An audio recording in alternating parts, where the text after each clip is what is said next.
Señor Jesús, yo sé que tú estás en este lugar. Yo sé que tú vas a hablar. Ayúdame a escuchar, a entender y a practicar. Y todos decimos amén y amén. Hace 8 días hablábamos acerca de Abel.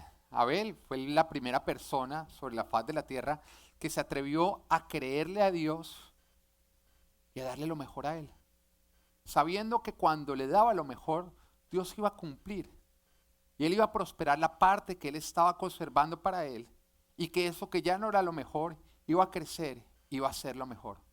Fue la persona o la primera persona que se atrevió a escuchar la palabra de Dios, la instrucción, y a no caminar por vista, sino caminar por fe, por lo que Dios estaba diciendo. No le negó a Dios la parte y la porción que le estaba pidiendo, y por lo tanto recibió la promesa que él estaba prometiendo. Pero también, como fue el primer hombre que se atrevió a caminar por fe, no por lo que le dictaba su propio corazón, no por lo que lo estaban presionando las personas a su alrededor que hiciera, o por lo que dictaban los corazones de otras personas, fue el primero también en sufrir persecución. Y no estamos hablando de la persecución por parte de un extraño que lo empezó a criticar, no, estamos hablando de persecución de la persona más cercana que él tenía en su vida, que era su propio hermano, quien lo empezó a perseguir, quien lo empezó a criticar, a tal punto que lo asesinó. Una persecución más allá de la que ninguno de nosotros hemos llegado a resistir. Pero al final él dijo, yo vivo por fe y muero por fe. Y por esa razón fue usado como ejemplo. Pero en el día de hoy vamos a ver un nuevo personaje. Como todos saben muy bien, estamos estudiando Hebreos 11, que sería como el muro de la fama de la Biblia, donde el Señor está poniendo, o aquellas personas, está hablando de aquellas personas que marcaron historia justamente porque le creyeron a Él. Son esas personas que pasaron a la historia porque creyeron contra todo lo que pudieran ver y contra todas las presiones de otras personas, y por esa razón Dios consideró que sus vidas y su ejemplo sea usado para que lo que nos dice 2 Timoteos 3:16 y 17, para enseñar, para reprender, para corregir y para instruir en la justicia, a fin de que el siervo de Dios esté enteramente capacitado para toda buena obra. Sus vidas serían usadas por el Espíritu Santo de Dios para capacitarte a ti y a mí, para que estemos de aquella manera preparados y capacitados para toda buena obra que Dios tiene para nosotros. Y al día de hoy le corresponde el turno a Enoc, quien es mencionado en Hebreos 11 en el capítulo 5 y 6. ¿Perdón? Sí. Por la fe, vamos a leerlo, por la fe Enoc fue sacado de este mundo sin experimentar la muerte. No fue hallado porque Dios se lo llevó, pero antes de ser llevado recibió testimonio de haber agradado a Dios. En realidad, sin fe es imposible agradar a Dios. Dígale de al lado, sin fe es imposible agradar a Dios. Ya que cualquiera que se acerca a Dios tiene que creer que Él existe. Mire, esto es parte de la fe. Si usted no cree que Dios existe, si usted no decide creerlo en su corazón, usted no está teniendo fe. Y recompensa a quienes lo buscan. No solamente toca creer que Él existe, sino que Él recompensa a todos los que lo buscan. Y Enoch fue famoso por un suceso. ¿Por cuál? Porque él no murió. Él fue arrebatado por Dios y fue llevado al cielo en vida. Así que en el día de hoy la palabra la he titulado Yo creo la fe de un inmortal. Yo creo la fe de un inmortal. Vamos a estar estudiando y vamos a estar aprendiendo de un hombre que no conoció la muerte, sino que Dios lo arrebató al cielo para que viviera eternamente con él. La primera vez que la palabra nos habla sobre Enoc lo encontramos en Génesis 5. Hebreos 11 simplemente está haciendo referencia a lo que Génesis 5 nos está narrando. Y en Génesis 5 nos dice que Enoc fue el padre de Matusalén, quien es muy bien conocido porque vivió 969 años. De pronto usted ha escuchado el dicho callejero que dice, no, ese es más viejo que Matusalén. ¿Mm? ¿Lo ha oído o no? Cuando usted le están diciendo que usted es más viejo que Matusalén o que alguien fue más viejo que Matusalén, le están diciendo que usted es muy viejo, eso no es un piropo. Pero también podemos darnos cuenta que justamente el hecho de que Enoc hubiera sido el padre de Matusalén y que él haya sido considerado un justo, un hombre que caminó con Dios, nos está acá evidenciando que esta bendición recayó sobre su hijo, dándole una larga vida. Lo que tú haces va a determinar la vida que van a tener tus hijos. las bendiciones se heredan. Cuando tú actúas con justicia, no solamente tú vas a recoger recompensas, sino que tú vas a estar sembrando recompensas que más adelante tus hijos van a recoger. Matusalén llegó casi a los 1000 años de vida. Y nosotros decimos, pero oiga, ¿pero qué comía este Matusalén para llegar a tan viejo? Heredó las bendiciones de un padre que siempre caminó con Dios. Y nos dice que lo tuvo a los 65 años. Bueno, y acaba de hacer una corrección. Dice que a partir de ese momento él anduvo con Dios. Lo cual nosotros podemos concluir que no siempre fue un hombre temeroso de Dios. Sino que cuando tuvo 65 años, al tener a Matusalén, no sé si tenga que ver algo esté relacionado, ocurrió algún episodio en especial en ese instante, a partir de ese momento, él empezó a andar con Dios. Otra versión nos dice que empezó a caminar con Dios. Y a partir de ese instante, él empezó a ser un hombre fiel. Podemos deducir que antes de los 65 años, era un hombre de pronto indisciplinado, que no tenía en cuenta a Dios y que tenía una vida en la que, de pronto como la tenías tú o yo, o como la vienes teniendo hasta hoy, porque hoy la invitación es que tú salgas siendo una persona diferente. Pero también nos muestra que para Dios no es importante cómo tú has arrancado, sino cómo tú decides terminar. Porque hay muchas personas que pueden llegar hoy cargado con la culpa de todo lo que han hecho en su vida pasada y dicen, yo ya no podría ser un hombre de Dios. Yo ya no podría ser un hombre apartado para Dios. Yo ya no podría ser un hombre que sea amigo de Dios. ¿Por qué? Por todo lo que he hecho en el pasado. Y el Señor te dice, lo que tú hayas hecho en el pasado no impide que tú tengas una cercanía con Él en el presente y para el futuro. Porque a Dios no le importa cómo empezaron las cosas, sino cómo tú decides que terminen. Y los hombres de Dios nunca son recordados por lo que hicieron los primeros años de su vida, sino por lo que vieron los últimos años de su vida. Para el Señor es más importante cómo tú decides terminar que cómo tú decidiste empezar. El final es más importante, pero te voy a decir algo, no solamente es más importante para Dios, es más importante para todos. Cuando tú miras un partido de fútbol, ¿a ti te importa cómo le empezó a tu equipo los primeros 45 minutos? ¿Ah? Tú al final lo sales diciendo, uy, pero ganamos el primer tiempo. ¿Qué importa si ganó el primer tiempo si después en el último tiempo perdió por goleada? ¿O no es así? Lo importante siempre es el resultado final. Y hoy el Señor te dice, no importa cuál sea el marcador que tú tienes en este momento, hasta el día de hoy. Lo importante es si en este momento tú decides empezar a cambiar ese marcador para ponerlo a tu favor. Lo importante es si tú decides a partir de este momento que tú no vas a terminar con el marcador en contra, sino que te vas a aferrar de la mano de Dios y junto con Él va a cambiar el marcador y tú terminas triunfando, viviendo con el Señor. Los errores que tú has cometido en el pasado no tienen por qué ser una razón, un impedimento para que tú camines con Dios desde ya hasta el futuro. La palabra de Dios lo está diciendo. También nos empieza a decir o nos está diciendo Enoc que tuvo otros hijos y otras hijas. No nos dice cuántos, no nos da nombres de ellos, solamente nos dice que tuvo otros hijos y otras hijas. Que también nos está diciendo que el simple hecho de que tú vivas no quiere decir que tú vas a ser recordado. Tú no eres recordado porque tú exististe. Tú eres recordado por lo que hiciste mientras viviste. Lo que tú hagas en vida va a determinar si tú pasas al olvido o si vas a ser recordado por los que te proceden. Si te usan como ejemplo, si piensan en ti, si aprenden de ti, si tú eres inspiración para ellos. Es lo que tú decides hacer en tu vida lo que cuenta. Y después nos dice que a los 365 años ocurrió el gran suceso que lo inmortalizaría. Y dice Génesis capítulo 5, versículo 24. Y como anduvo fielmente con Dios, un día desapareció porque Dios se lo llevó. ¡Wow! ¡Qué rico!, ¿no? Porque yo sé que uno no le tiene miedo a la muerte, sabemos que vamos para el cielo, pero qué arte era pasar por el momento en que uno muere o no. Qué arte era pasar por el momento en que atropella el carro o un balazo, lo que sea o no. Y qué rico es como que el Señor te vio y a ti dice, bueno, yo te llevo. No, a ninguno de ustedes los va a atropellar un carro en el nombre de Jesús. A todos nos va a arrebatar el Señor y nos lleva al cielo. Y Génesis 5 nos habla sobre todos los descendientes desde Adán. Y el Espíritu Santo creyó conveniente hablar sobre 5 patriarcas que venían antes de Enoc. Pero estos 5 patriarcas no nos dicen nada en particular. Lo único que nos dice es que tuvieron largas vidas. Tú puedes tener una vida muy larga, muy larga, muy larga y no hacer nada notable durante toda la vida. Nada que valga la pena recordar de ti. Simplemente uno ese casi no se muere.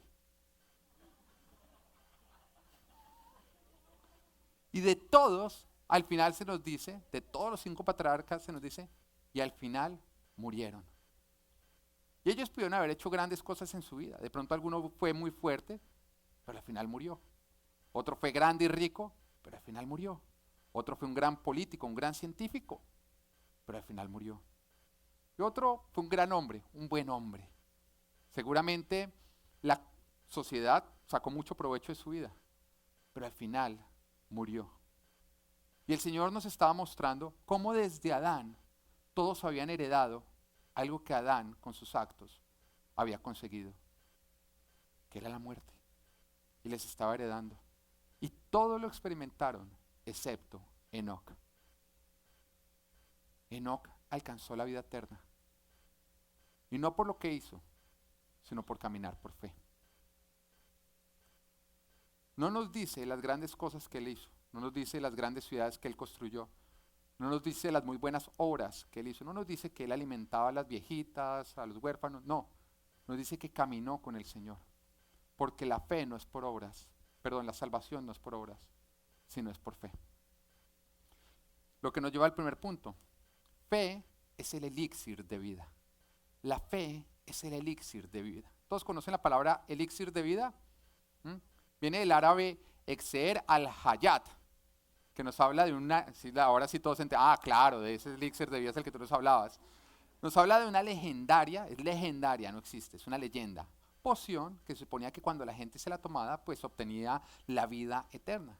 Sin embargo, si nos damos cuenta que Enoc encontró esta poción, porque él nunca murió, alcanzó la vida eterna, a diferencia del resto de los patriarcas que vivieron antes de él. Y nosotros decimos, pero bueno, ¿cuál era la poción que él consumió? ¿Qué fue lo que él comió que le permitió vivir eternamente? Por una época se creía, en unos tiempos se creía que el elixir de vida existía y que se hallaba la respuesta o se hallaba escondida en las abejas. ¿Por qué? Porque existen 3 clases de abejas. La abeja reina, las abejas holgazanes y las obreras. Cuando nosotros vamos a ver el tiempo que viven las abejas, nos damos cuenta que la abeja reina puede vivir entre 3 años y 5 años. Una oveja holgazán vive como 2 semanas. Pero una abeja obrera puede llegar a vivir entre 4 y 6 semanas. Y cuando uno compara las 4 o 6 semanas de la abeja obrera con la de la abeja reina, uno dice que ¿cuál es la diferencia entre las dos? Es una raza diferente. La única diferencia entre las dos es lo que comen. El alimento de la abeja reina es diferente que el de la abeja obrera o por supuesto el de la abeja holgazán. Y eso está determinando el tiempo que está viviendo. Entonces por un tiempo se decía, no, es que el elixir de vida está en la miel, está en el polen. Pero lo cierto es que no está ni en la miel ni en el polen, porque tanto la abeja reina como la obrera terminan muriendo. Pero si nosotros vamos a mirar más bien en la palabra de Dios, cuando nos habla a nosotros de elixir de vida, otros personajes que hayan experimentado lo mismo que experimentó Enoc, ser arrebatados y no pasar por la muerte, nos encontramos también con otro personaje. ¿Cuál sería? Elías. Elías también fue llevado al cielo en un carro de fuego, nos dice. ¿Quién más? No, Moisés nos dice que murió, nunca se encontró su cuerpo. Jesús, después de haber resucitado. Muchos dirían, no, pero es que Jesús no cuenta porque es que Jesús es Dios. Jesús nos dice la palabra que Él renunció a ser Dios para hacerse hombre. Él se humilló, Él renunció a su condición de Dios y Él se humilló a ser un simple hombre con todas las limitaciones que tiene un hombre. Vivió tentaciones, vivió todo. Y la vida de Jesús lo que nos muestra es lo que un hombre que se rinde completamente a Dios y que es lleno del Espíritu Santo de Dios puede llegar a alcanzar. El mismo Jesús dijo, las obras que yo hago, ustedes las podrán hacer y aún mayores. ¿Por qué? Porque en el momento que ustedes sean o alcancen el perdón de Dios a través de la fe en mí, ustedes serán llenos del Espíritu Santo, llenos de poder y las cosas que yo hago ustedes podrán hacer y aún mayores. Jesús es un ejemplo, es un camino que si nosotros seguimos, podremos llegar al Padre como Él llegó. Jesús lo que vino a hacer fue a mostrarnos el camino de cómo llegar al Padre, lo que nosotros teníamos que hacer y por supuesto el resultado que nosotros obtendríamos si nosotros vivíamos exactamente como Él nos está indicando. Jesús es el camino, el único camino para llegar al Padre, para no sufrir la muerte. Y todo esto me recuerda a un episodio en que Jesús está caminando con sus discípulos y pasan por cerca a una ciudad samaritana. Entonces Él se queda a las afueras en un pozo de la ciudad, mientras que nos dice que los discípulos continuaron y entraron en la ciudad para buscar alimento. Dice que Jesús estaba cansado, todos estaban cansados en ese momento, agotados. Pero Jesús en ese instante se encuentra con una mujer samaritana que está yendo a sacar agua y Jesús le empieza a compartir a esa mujer acerca de sí mismo. Y le dice, yo tengo un agua que si tú bebes de ella no volverás a tener sed jamás. Él no está hablando de un agua física, lógicamente Él estaba hablando era de una relación con Él y producto de eso vendría el Espíritu Santo de Dios y llenaría todo vacío que ella venía tratando de llenar con el pecado. Porque ya llevaba un montón de esposos creyendo que el estar con muchos hombres le iba a quitar ese vacío, esa sensación de soledad y no lo había logrado. Y Jesús le decía, tu solución no está en el mucho pecar, tu solución no está en los muchos placeres, tu solución está en mí. Yo soy el que finalmente te daré y calmaré ese hambre que tú tienes constantemente. Y Él está compartiendo a esta mujer cuando de pronto llegan sus discípulos y lo ven hablando con una mujer. Y oiga, y samaritana, eso no era común, Él está rompiendo todos los esquemas en ese instante. ¿Por qué Él hizo eso? Él rompió todos los esquemas mundanos, humanos y empezó a establecer los de Dios.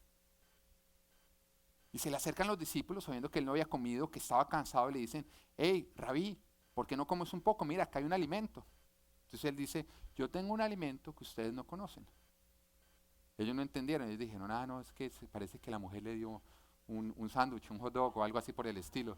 O tenía algo y no nos dio, nos mandó allá a comer todo, ¿por qué no lo compartió? Pero Él estaba hablando de un alimento diferente. Y dice después más adelante, en Juan capítulo 4, versículo 34, dice, mi alimento es hacer la voluntad del que me envió y terminar su obra, les dijo Jesús. Esto era lo que alimentaba a Jesús, esto era lo que le daba fuerza a Jesús. Esto era un alimento que superaba toda clase de alimento que nosotros podamos encontrar sobre esta tierra. La miel y todo lo que el hombre busca para prolongar la vida. Y Él estaba diciendo, el elixir de vida, el que te da la fuerza, el que te permite estar en comunión con el Padre, el que te permite alcanzar todas las promesas de Él, el que te permite vivir y caminar con Dios realmente, es hacer la voluntad del Padre. ¿Cómo hacemos la voluntad del Padre? Escuchamos su instrucción, obedecemos lo que nos dice y en la dirección que nos dice y lo hacemos hasta el final. ¿Cómo se le llama eso? Uy, no, a este punto. Fe. Tú obedeces lo que Dios te dice, tú escuchas lo que Dios te dice, empiezas a obedecer en la instrucción que Él te ha dado y lo haces hasta el final. ¿Cómo se le llama eso? Fe. Lo hemos repetido durante toda esta serie. Fe. El Señor Jesús estaba diciendo, yo vivo por fe. Y acá estaba mostrando y estaba aclarando, si el pecado produjo la muerte, la fe es el elixir de vida. Es lo único que te va a dar vida eterna. Es lo único que te va a permitir estar en la presencia de Dios. El Señor Jesús más adelante le diría a las hermanas de Lázaro que todo el que cree en Él, aunque muera, vivirá. La fe, creerle a Dios, creer en Dios, obedecer su instrucción, caminar hacia donde Él nos está indicando, hacerlo hasta el final, es lo que a nosotros nos va a permitir alcanzar esa vida eterna. De Enoc, solamente nos habla en Génesis 4, se nos habla durante 4 versículos, es todo lo que tú vas a encontrar de Enoc, de la historia de Enoc, 4 versículos. Pero en 4 versículos se nos dice 2 veces, o sea, el Señor lo repite 2 veces. En 4 versículos Él cree que es conveniente decir, me repiten ese dato 2 veces. Y si Dios en 4 versículos está diciendo 2 veces lo mismo, es porque nos está diciendo, presten atención, que acá hay algo muy importante. En 2 oportunidades nos está diciendo que Enoc anduvo fiel a Dios. O como le dice otra versión que me gusta más, dice, caminó con Dios. Enoc se dejó guiar de Dios, porque la única manera en que tú vas a poder caminar con Dios es si tú permites que Él te guíe. Dios no se deja guiar. Cuando tú le dices a Dios, ok Dios, vamos a caminar juntos, sígueme, Dios no te va a seguir. porque si lo hiciera, dejaría de ser Dios. Y porque tú lo que harías si Él te siguiera es hacer que Dios se pierda. Dios no se va a perder. Él conoce el camino, Él es el camino. Así que Enoc rindió absolutamente todo lo que él le parecía, todo lo que él esperaba y se sometió a Dios. La palabra de Dios dice que si dos no se ponen de acuerdo, ¿cómo van a caminar en la misma dirección? Enoc se puso de acuerdo con Dios. Le dijo, ok, vamos a ponernos de acuerdo. Lo que tú digas es. Y estuvo de acuerdo y por esa razón pudo caminar con Dios durante todo el tiempo. Y acá nos dice la palabra en Hebreos 11, lo que lo motivó a él a caminar con Dios, a estar de acuerdo con Él. Dice, por la fe, Enoc fue sacado de este mundo. La motivación de Enoc fue la fe. Fue creerle a Dios. Fue obedecer la dirección que Dios le estaba dando. Y seguir obedeciendo y haciéndolo hasta el final. Enoc caminó con Dios. Enoc todo el tiempo tenía presente a Dios. Y se sentía presente a Dios. Son dos cosas completamente diferentes. Durante todos los días de su vida, bueno, después de los 65 años, él tuvo presente que Dios estaba presente, pero también se sentía en la presencia de Dios, sabiendo que Dios lo estaba mirando constantemente y que él estaba en una constante comunión con Dios. Dios está presente en todo lugar, pero nosotros no siempre lo hacemos presente en todo lugar. Tú estás presente a Dios en todo lugar, porque Él siempre te está mirando, pero tú no siempre te sientes presente a Dios en todo lugar. Si lo hicieras, te comportarías de una manera diferente. Habría lugares a los que no irías. ¿Cuántos no miran páginas web, links de Facebook, que si su esposa los estuviera mirando en ese momento, ellos cambiarían o apagarían el celular, no lo estarían mirando?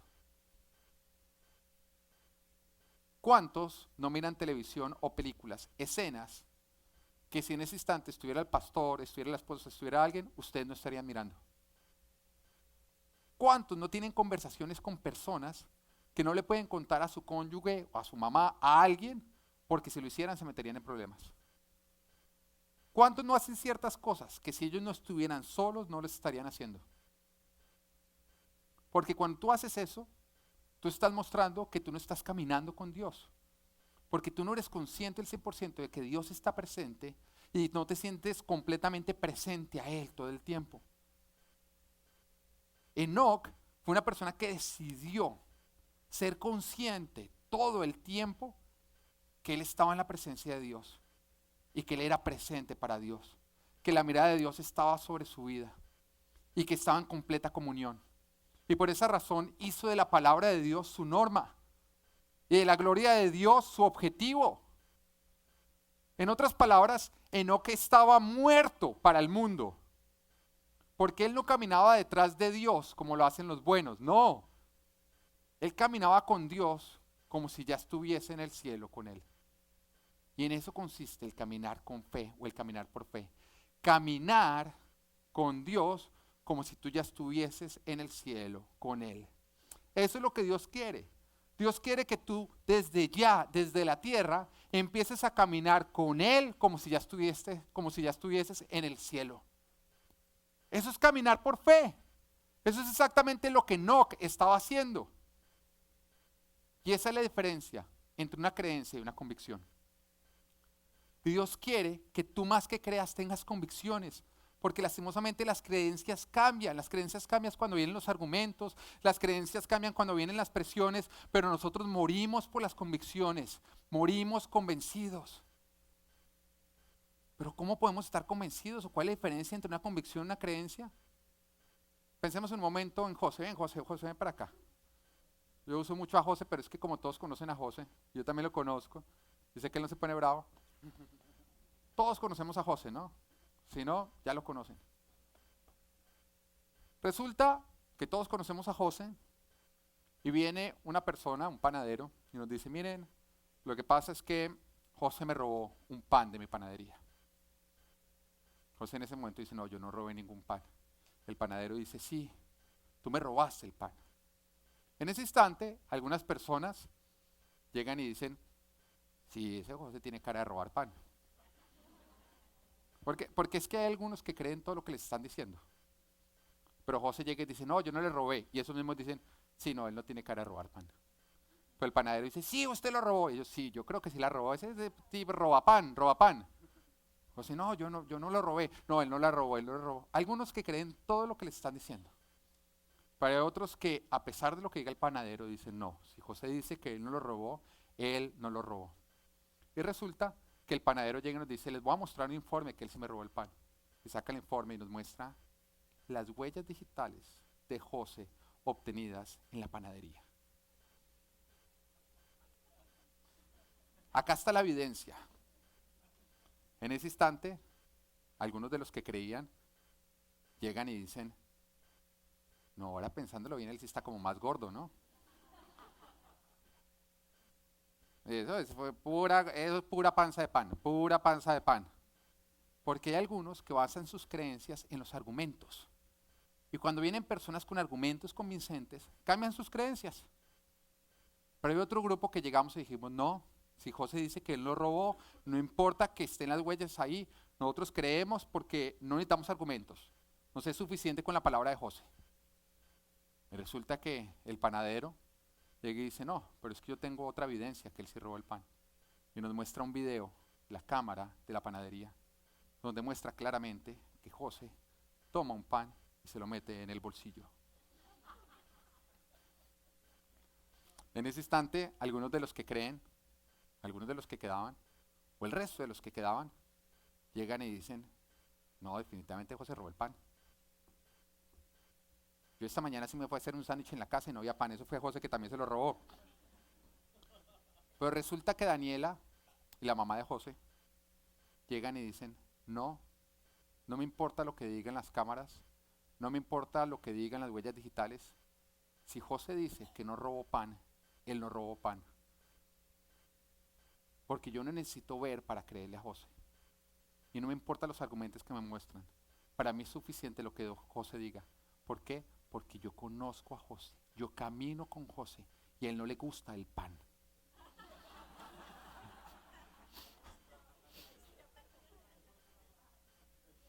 Gracias, José. ¿Cuál es la diferencia?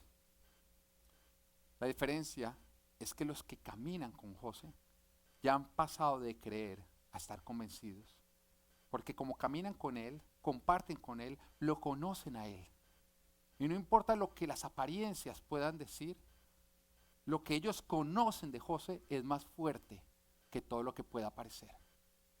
Hay una película, de hecho, creo que la película es excelente, se llama The Next 3 Days, que es muy parecido al caso de José, pero es más emocionante. Creo que eso no haría película, pero puedes intentarlo, José, pero no creo. Y The Next 3 Days habla de una pareja, un matrimonio, tienen un hijo, y ella es acusada, y de hecho es convicta por haber asesinado a su jefe. ¿Mm? ¿La vieron? Entonces, cuando van a mirar la película, empieza a mostrar todas las evidencias que hay en contra de ella que apuntan a que ella realmente asesinó a su jefe. Y no se encuentra una sola evidencia de que ella no lo haya asesinado, distinta a que ella dice, yo no la asesiné. Todo lo que ella dice acerca de lo que ocurrió realmente, no hay una evidencia que muestre, que la acompañe, a un punto donde todo el mundo llega a creer que realmente ella asesinó a su jefe. Ese día había peleado con la jefe delante de un montón de personas. Las huellas digitales de ella estaban en el arma que se usó para matar a la jefe. Cuando la policía llegó a su casa, ella se estaba lavando su chaqueta y se estaba quitando la sangre de su jefe, que mostraba el ADN. Todo decía, mejor dicho, uno viendo la película dice, oye, qué vieja descarada, casete que mató a la jefe o las... Todo el mundo cree, hasta el propio abogado cree que ella mató a su jefe. Pero el esposo dice, no, ella no mató a su jefe. Yo le creo, ella no es una asesina, ella no mató. Tiene que haber una explicación. Si ella dice que ella no mató, yo la conozco a ella y es terca. Y ya como ella la ponen convicta, hay un momento en que la van a pasar a otra cárcel de mayor seguridad, ya que pague su pena, que pase toda la vida en la cárcel. Así que el esposo está tan convencido que ella está en un lugar injustamente que decide planear la fuga de la esposa. Y hace todo lo necesario para sacar a su esposa de la cárcel porque su esposa es inocente. Pero cuando la esposa se da cuenta que él está haciendo todas esas cosas, hay un momento en que la esposa le dice, no, yo la maté, yo la maté. Pero a pesar de que la misma esposa le está diciendo, yo la maté, él dice, tú no la mataste. Porque él no creía, él tenía la convicción. Y al final la termina sacando de la cárcel y terminan fugando, se van para Venezuela. Creo que ya se van a estar devolviendo ahorita como están las cosas. No, mentira.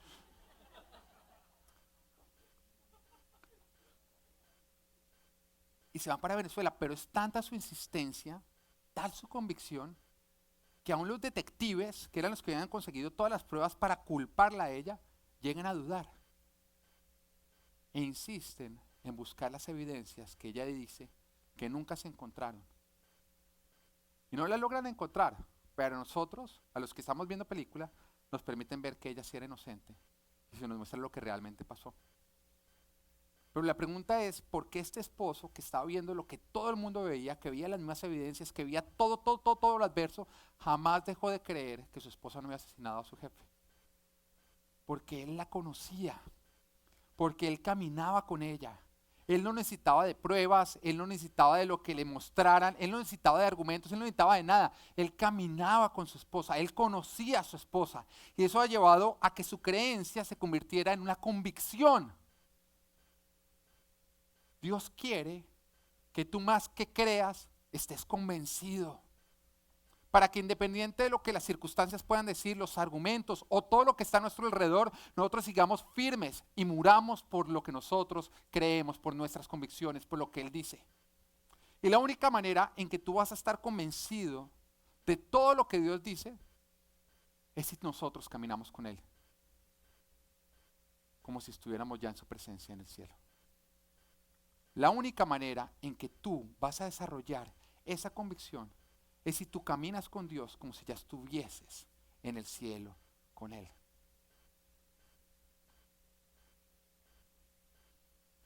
La vista nos engaña, se llama apariencia. Dios jamás te engaña. Dios es y es verdad. Todos aquellos que basan su fe en la vista, en lo que oyen o en los argumentos, lastimosamente jamás van a desarrollar convicciones con respecto a lo que Dios les está diciendo. Y lastimosamente no van a poder disfrutar del elixir de vida, porque van a ser como las olas del mar. Tú no necesitas pruebas para creer en Dios. Tú necesitas caminar con Dios como si ya estuvieses en el cielo. De ahí nace tu convicción. Punto número 2. La fe te protege del diablo y del mal. La fe te protege del diablo y del mal. Satanás ha tenido una misión desde el principio. ¿Cuál es la misión de él? Matar, robar y destruir. Y por esa razón es que él tienta al hombre para que peque. Porque el pecado produce la muerte. ¿Ya lo entendemos? La fe es el elixir de vida. El pecado es lo que te lleva a ti a la muerte. Y por esa razón Satanás empieza a engañar y empieza a tentar y empieza a hacer todo lo que está a su alcance para llevar al hombre a pecar. Y lo consiguió con los 5 patriarcas antes de Enoc. Porque todos ellos, a pesar de haber tenido una larga vida, murieron. Pero con Enoc no. A Enoc no lo pudo tocar. ¿Por qué? Porque creía. Porque tenía convicción. Porque caminaba con Dios. Y cuando tú tienes una convicción que no se mueve y tú caminas con Dios, el diablo no te puede tocar. Hay muchas personas que creen que la forma de combatir contra Satanás es darse cachucha con el diablo. ¿Ah? No, es que está acabando con mi matrimonio y entonces se ponen a reprender y eso sacan la tapa de la olla y hacen ruido porque el diablo se tiene que ir de acá y alabe y entonces hasta a las 3 de la mañana se levantan a despertar a todo el vecindario, de dar vueltas alrededor y las 7 vueltas alrededor de Jericó, pero alrededor de la cuadra y es el loco del barrio. Pero la Biblia nunca nos dice que la forma en la que nosotros derrotamos a Satanás es dándonos cachucha con el diablo. Nos dice en Santiago capítulo 4, versículo 7, nos dice, así que sométanse a Dios, resistan al diablo y él huirá de ustedes. Él no dice, entonces sométanse a Dios, dele cachucha al diablo y él huirá. Cuando tú estás sintiendo una opresión sobre tu casa, ¿se siente? Sí, sí se siente. ¿Satanás ataca? Sí, se ataca. Pero cuando tú sientes una presión sobre tu casa, más que ponerte en ese instante, mejor dicho, sacar las ollas y empezar a hacer el ruido y empezar a hacer y echar demonios afuera, la mejor arma, la única que te va a funcionar, es cuando tú resistes sometiéndote a Dios, manteniéndote firme a tu fe. Y después de un tiempo, el diablo va a huir. ¿Cómo lo haces? Muy sencillo, caminando con Dios, como si estuviésemos ya en el cielo. No cedemos a lo que Satanás quiere que nosotros cedamos, porque esa es la razón por la cual Satanás te tienta y por la cual él te miente. Lo único que tú tienes que hacer para que Satanás no te pueda tocar a ti, no pueda tocar tu matrimonio, no pueda tocar tu familia, no pueda tocar tu empresa, es simplemente no morder del fruto, independiente de lo muy sabroso que parezca el fruto o de las muchas cosas que Satanás esté diciendo del fruto. Lo único que tú tienes que hacer es no morder del fruto simplemente porque Dios dijo que no mordamos del fruto y yo resisto la tentación, me someto a Dios y sigo caminando en la dirección que Él me dio. ¿Que cuál es? No muerdas del fruto. Adán y Eva, para vencer al diablo, no tenían que empezar a reprender al diablo y eche el diablo de acá y saque la escoba y dele duro a ese diablo. No, lo único que tenían que hacer era en ese instante caminar con Dios y someterse a lo que Dios les estaba diciendo. ¿Dónde estaba Dios en ese instante? ¿Tú crees que Dios no estaba en ese instante ahí? Pero la palabra no nos dice que Dios estaba ahí, porque para ellos Dios no estaba ahí. Ellos en ese instante decidieron no estar en la presencia de Dios. ¿Cómo? Ignorando a Dios. Él estaba, pero alguien puede estar en un mismo lugar que tú y tú dándole la espalda todo el tiempo y es como si esa persona no estuviera. Y ellos, en vez de sentirse en la presencia de Dios y sentir que ellos estaban presentes a Dios, empezaron a adormecerse como si no, Dios no estuviera, no caminamos con Dios, y empezaron a caminar con el diablo.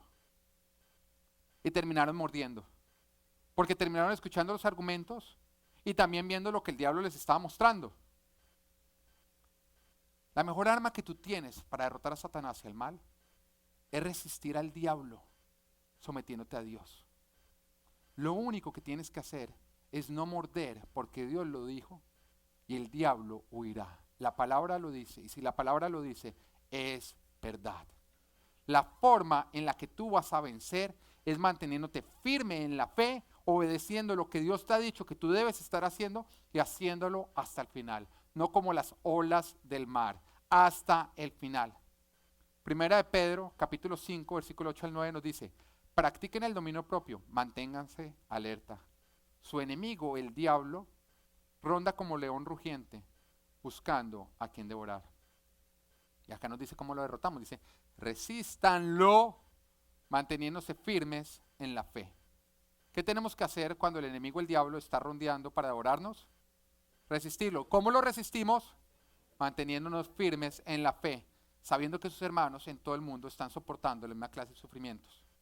Entonces no es como, ay no, es que el diablo está atacándome a mí y a nadie más. A todos nos está atacando. Todos tenemos que resistir sometiéndonos a Dios. Y el problema es cuando ante la presión del diablo, tú dejas de obedecer a Dios y de someterte a Él y te sales de la obediencia. Dejas de caminar por fe. Cuando el pueblo de Israel estaba en el desierto, caminando por el desierto, y empezaron a darse cuenta que el agua escaseaba, que la comida escaseaba, que todo escaseaba, en ese instante ellos, en vez de continuar a resistir y acordarse de la instrucción que Dios les estaba dando, ellos empezaron a caminar por vista. Y la vista les decía, les mostraba el video como la panadería José, les decía, se va a acabar el agua, se va a acabar el pan y ustedes van a morir acá en el desierto y de hambre. Y eso es peor que haber muerto en Egipto a punta de látigo. Y lógicamente cuando las circunstancias se ponen difíciles, Satanás siempre viene a hablarte a ti al oído. Y te dice, mire, se va a acabar esa agüita, se va a acabar ese pan. Y hasta te trata de convencer que ese es el plan perfecto de Dios. Hay muchos que cuando ven la desgracia venir hacia sus vidas, Satanás los logra convencer que el plan perfecto es que ellos mueran en esa desgracia. Bueno, pero ¿qué tal si, porque es que la palabra de Dios dice que nosotros tenemos que morir para así vivir? Entonces, ¿qué tal que Dios me haya mandado toda esa peste simplemente para yo morir y Él glorificarse y Él glorificarse de que yo sufra y termine en sufrimiento? No, eso es el diablo diciéndote que ese será tu fin. Porque el fin de Dios es sacarte de Egipto para llevarte a la tierra prometida. El fin de Dios es que tú no mueras en el desierto. El fin de Dios es que tú mueras en la tierra prometida, testificando que Dios cumple, testificando que Dios se glorificó. ¿Qué tenía que hacer el pueblo de Israel? Muy sencillo, resistir firmes en la fe. Fue lo que hizo Moisés, porque Moisés también estaba viendo cómo escaseaban las cosas. Moisés también veía cómo escaseaba el agua, también veía cómo escaseaba el pan, veía cómo escaseaba todo. Pero ¿cuál era la diferencia entre Moisés e Israel? Que Moisés basaba sus convicciones no en lo que parecía, sino que lo que él decía. Esa es la diferencia. Moisés, a diferencia de Israel, no basaba sus convicciones en lo que parecía que estaba ocurriendo, sino en lo que él decía que iba a ocurrir. La pregunta es, ¿en qué estás basando tus convicciones? ¿En lo que aparentemente está ocurriendo o en lo que Dios te dice que va a ocurrir? Porque si tú estás basando tus convicciones en lo que parece, lastimosamente tú eres una persona que caminas por vista. Y a los que caminan por vista, bueno, ellos jamás salen del desierto. No salieron, jamás saldrán. Estas personas jamás entran en las tierras prometidas, jamás van a ver las promesas de Dios cumplidas en sus vidas. Porque toda promesa de Dios tiene dos partes. Una es la promesa, lo que Él te dice que va a ocurrir, pero otra es la condición para que ocurra. Y la condición siempre es la misma. Si tú caminas conmigo, como si ya estuvieras en el cielo, como si estuvieses ya en el cielo a mi lado. Si tú caminas por fe. Lo único que tú tienes que hacer para conseguir todas las promesas que Dios tiene para ti es caminar con Él como si ya estuvieses en el cielo. Es caminar por fe, es no caminar por vista, es no importarte lo que parezca ocurrir, lo que Satanás te diga que va a ocurrir. Lo importante es lo que Dios dijo que va a ocurrir. La fe es una convicción que mueve montañas, no una creencia que es movida por las montañas. Muchos tienen una fe que es basada en una creencia. Entonces yo creo. Cuando ven una montaña, un obstáculo, algo que se interpone entre ellos y lo que Dios les está prometiendo, no se mueve la montaña, se mueve su creencia, cambia. La fe es tan terca que mueve la montaña. Y si tú no tienes una fe terca, una convicción, lastimosamente no estás teniendo fe. Estás creyendo simplemente. Las creencias cambian, las convicciones permanecen. El error de Eva fue no tener convicciones basadas en lo que ella aprendía de caminar con Dios, de conocer al Señor, sino empezar a caminar por vista. Génesis capítulo 3 versículo 6 nos dice, la mujer vio, ¿qué dice? Vio que el fruto del árbol era bueno para comer y que tenía buen aspecto y era deseable para adquirir sabiduría. Así que tomó de su fruto y comió. Luego le dio a su esposo y también él comió. Ella dejó de caminar por fe y empezó a caminar por vista. No hay nada más peligroso que un cristiano que camina por vista. Que un cristiano que toma sus decisiones o lo que cree por lo que parece, por los aspectos. No hay nada más peligroso que eso. Por una sencilla razón. Porque te haces presa fácil del diablo. El diablo te va a engañar, te va a devorar. Porque el diablo constantemente te va a mostrar, va a usar la vista y el oído para desviarte del camino de Dios. Y si tú permaneces en el camino de Dios, el diablo no te puede tocar. El diablo jamás, jamás, jamás puede pararse en el camino. Porque ¿quién es el camino? Jesús. ¿Tú crees que el diablo puede pisotear a Jesús? No. Él se para al lado del camino. Y te empieza a mostrar cosas. Y te empieza a gritar cosas. Para que tú te salgas del camino. Porque en el momento que tú te sales del camino, en ese momento te puede tocar. La fe te protege del diablo y del mal. Y por último,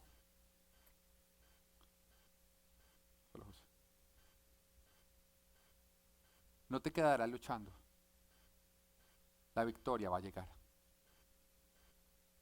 No te quedarás luchando.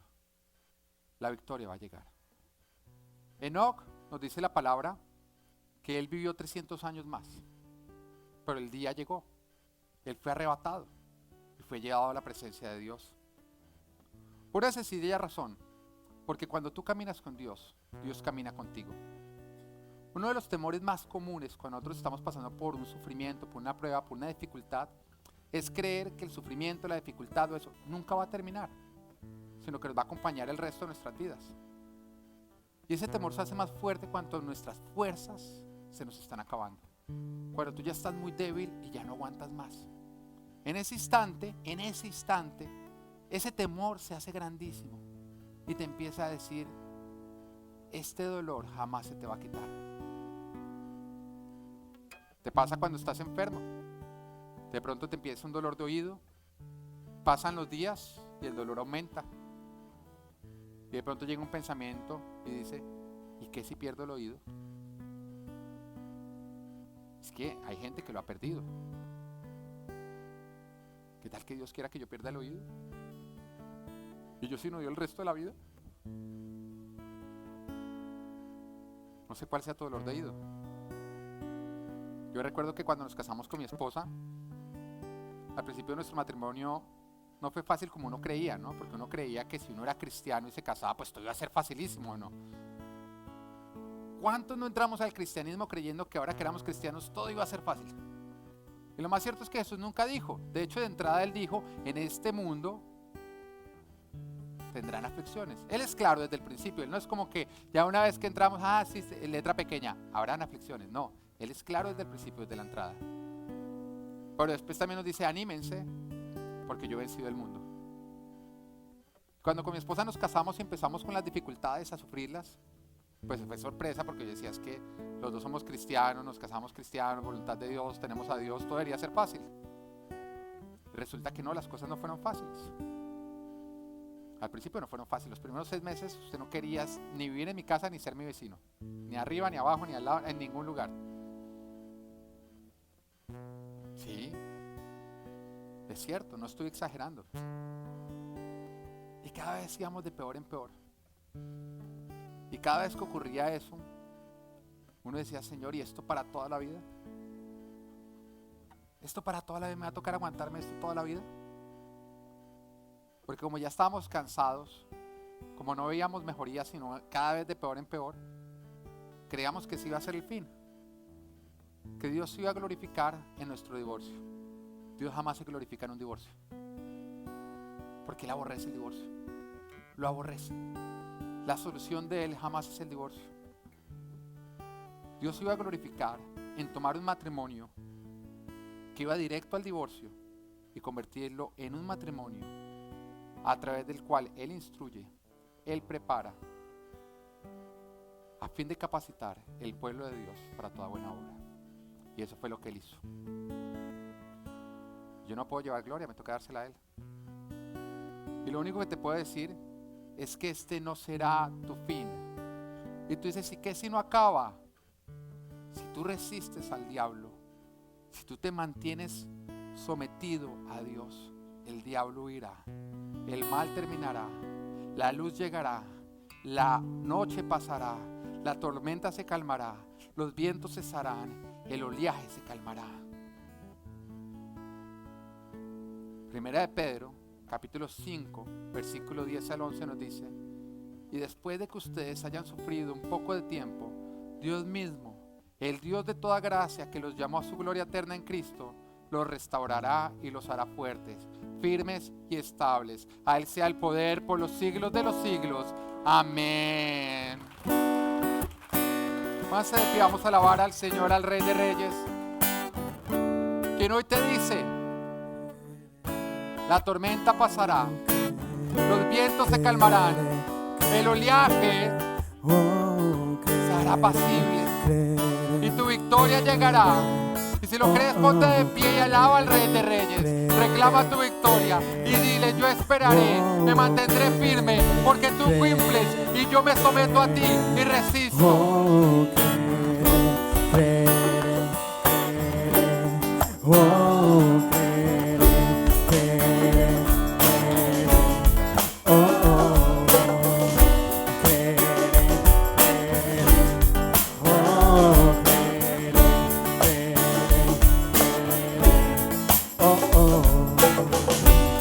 Cuando sientas desmayar y que ya no hay fuerzas para continuar, has pensado abandonar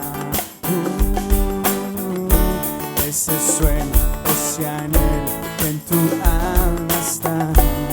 La mente dice no, nada puedes hacer, pero tu corazón no para de creer, y las montañas se encuentran frente a mí, mas yo sé que la cruz lo hará y lo puedes creer.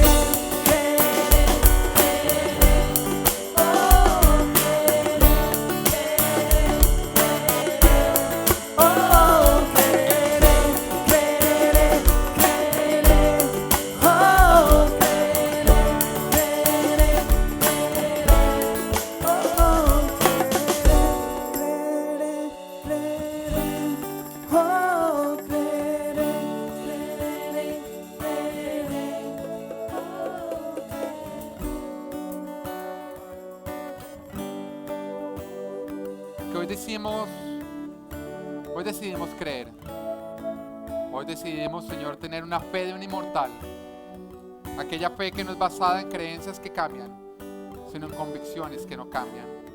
Hoy decidimos creerte, Señor. Hoy decidimos beber del elixir de vida. Hoy decidimos resistir al diablo como se debe resistir. Y hoy decidimos creer, Padre, que nuestra victoria llegará, porque tú no eres hombre para mentir ni para cambiar de parecer.